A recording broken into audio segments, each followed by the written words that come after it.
Naranasan mo na bang mapaligiran ng maraming tao pero pakiramdam mo para kang invisible? Yung tipong nasa isang party ka pero ang social need bar mo kulay pula pa rin. Normal yan. Tinatawag itong perceived social isolation.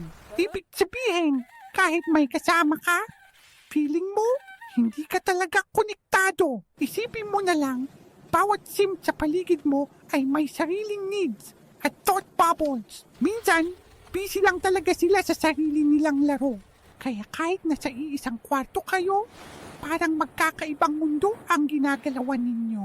Dahil dito, lumalabas ang sad o lonely moodlet sa ating UI. Ito ay signal na kailangan mo ng tunay na koneksyon. Hindi ito ibig sabihin na may mali sa iyo. Ano ang solusyon? Maging unang mag-click ng friendly interaction. Hindi mo kailangang maghintay na may lumapit sa iyo. Maaari kang magsimula ng isang simpleng kamusta.